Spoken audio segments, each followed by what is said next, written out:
सादर अभिवादन। उत्तर प्रदेश की राजधानी से सटे सीतापुर में हालिया लोकसभा चुनाव के परिणामों से सियासी तस्वीर को बदलने की उम्मीदों में पंख लग गए हैं। सीतापुर संसदीय सीट पर भाजपा प्रत्याशी राजेश वर्मा की पराजय के बाद जनपद के सियासी समीकरणों में जबरदस्त फेरबदल होना तय माना जा रहा है।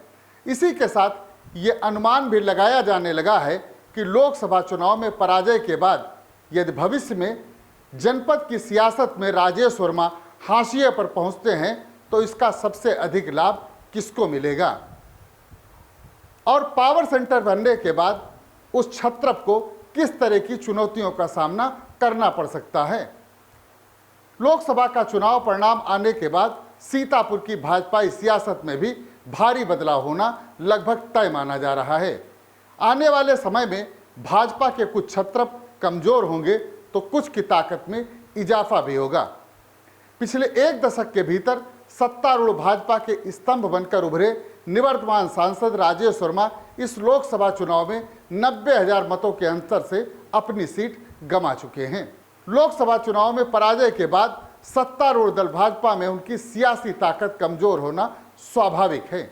इस बदलाव के बाद सत्ता के नए समीकरण जन्म लेंगे, लेकिन अभी से यह अनुमान लगाया जाने लगा है कि राजेश वर्मा की सियासी ताकत कमजोर होने के बाद बदले हुए समीकरणों का सबसे अधिक लाभ यदि किसी को मिलेगा तो वह होंगे सेवता के भाजपा विधायक और भाजपा के पूर्व जिला अध्यक्ष ज्ञान तिवारी।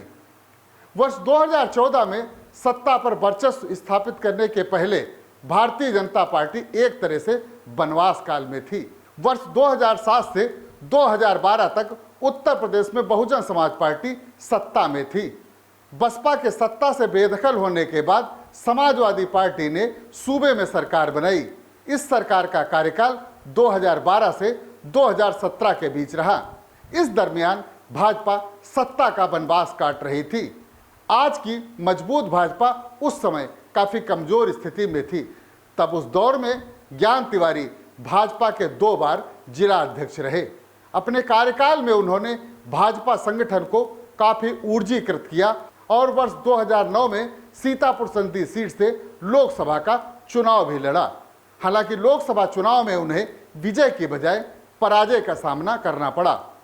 वर्ष 2014 का लोकसभा चुनाव जब भाजपा ने नरेंद्र मोदी के चेहरे पर लड़ा तब ज्ञान तिवारी का पत्ता कट गया था और उनकी जगह पर बसपा से 2 बार सांसद रह चुके राजेश वर्मा भाजपा का टिकट झटकने में कामयाब रहे थे। जानकारों की माने तो हाईकमान के पास जैक लगाकर टिकट के आश्वासन पर ही राजेश वर्मा भारतीय जनता पार्टी में शामिल हुए थे। इस लोकसभा चुनाव में जब ज्ञान तिवारी को सीतापुर सीट से टिकट नहीं मिला और राजेश वर्मा को उम्मीदवार घोषित कर दिया गया तो इन दोनों के बीच 36 का आंकड़ा बन गया था। इसके बाद एक पार्टी में रहकर भी दोनों की राहें जुदा हो गई थी। वर्ष 2017 के विधानसभा चुनाव में भाजपा ने ज्ञान तिवारी को सेवता सीट से अपना उम्मीदवार बनाया तो चुनाव परिणाम भी उन्हीं के पक्ष में रहा। इसके बाद ज्ञान तिवारी विधायक के तौर पर अपनी अलग पहचान कायम करने में सफल रहे। 2019 के चुनाव में बीजेपी ने फिर राजेश वर्मा को ही टिकट दिया और वे भाजपा के टिकट पर दोबारा और कुल मिलाकर चौथी बार सांसद बनने में सफल रहे। वर्ष 2022 के विधानसभा चुनाव में भी ज्ञान तिवारी भाजपा का टिकट लेकर दूसरी बार विधायक बनने में कामयाब रहे, लेकिन दोनों नेताओं के बीच अंतर्विरोध लगातार कायम रहा। काफी समय तक खटास के बाद दोनों ने भविष्यगामी राजनीति के मद्देनजर इस खटास को खत्म करने की पहल की। मानव जीवन के मोक्ष की कामना के उद्देश्य से कलयुग के धराधाम जगन्नाथपुरी में आयोजित श्रीमद् भागवत कथा के यजमान विधायक ज्ञान तिवारी ने जब तत्कालीन सांसद राजेश वर्मा को आमंत्रित किया तो राजेश वर्मा भी पुराने गिले शिव के भूलकर कथा का रसपान करने इसलिए पहुंच गए क्योंकि लोकसभा चुनाव का वक्त नजदीक आ रहा था। कथा के जरिए दोनों के दिलों से काफी दिनों में जमा बर्फ पिघली तो बातचीत का दौर भी शुरू हुआ। दोनों ने पुराने मतभेदों को बुलाकर एक दूसरे का हाथ पकड़कर सियासी राह पर साथ चलने का वायदा किया।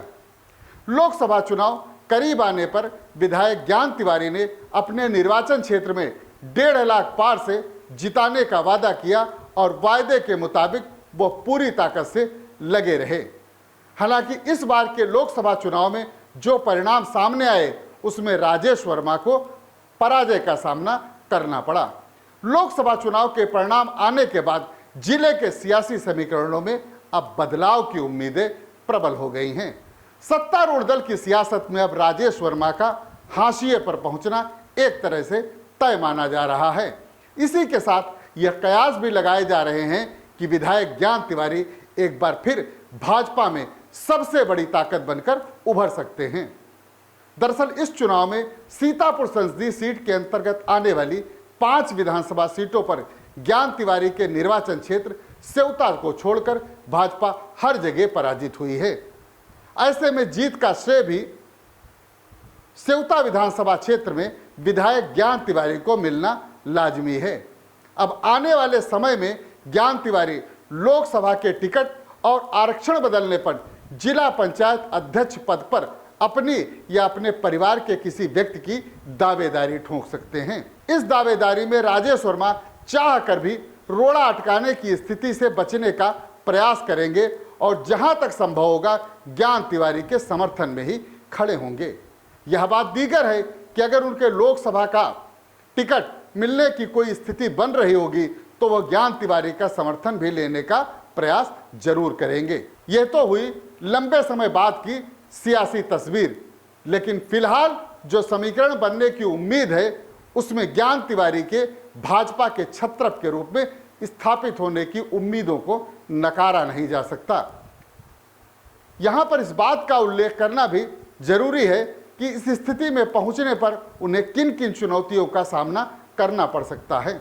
जानकारों का कहना है कि मौजूदा जिला पंचायत अध्यक्ष श्रद्धा सागर के ससुर शिव कुमार गुप्ता उनके वर्चस्व को चुनौती देने से बाज नहीं आएंगे। इसके भी 2 प्रमुख कारण हैं। नंबर 1 ये कि वह किसी भी कीमत पर जिला पंचायत अध्यक्ष की कुर्सी से पीछे नहीं हटेंगे, भले ही बदली हुई परिस्थितियों में उन्हें कोई दूसरा विकल्प क्यों ना तलाशना पड़े। दूसरे यह कि उन्हें जब भी कोई अवसर मिलेगा वह ज्ञान तिवारी के निर्वाचन क्षेत्र सेवता पर खुद चुनाव लड़ने की अपनी महत्वाकांक्षा को रोक नहीं पाएंगे। ऐसे में ज्ञान तिवारी को सबसे अधिक चुनौती और अड़चन का सामना शिव कुमार गुप्ता से ही करना पड़ सकता है। आने वाले समय में सत्तारूढ़ भारतीय जनता पार्टी के भीतर किसकी बादशाहत कायम होती है या फिर खेमेबाजी का दौर शुरू होता है, यह देखने वाली बात होगी और इस पर सभी की उत्सुकता भरी निगाहें टिकी हुई हैं। आज की खबर में बस इतना ही। ऐसी खबरों को देखने के लिए आप हमारे YouTube चैनल UB TV को लाइक और सब्सक्राइब करें। साथ ही अपनी प्रतिक्रिया भी कमेंट्स बॉक्स के जरिए हम तक जरूर पहुंचाएं ताकि हम अपनी खबरों की गुणवत्ता में और सुधार कर सकें। धन्यवाद।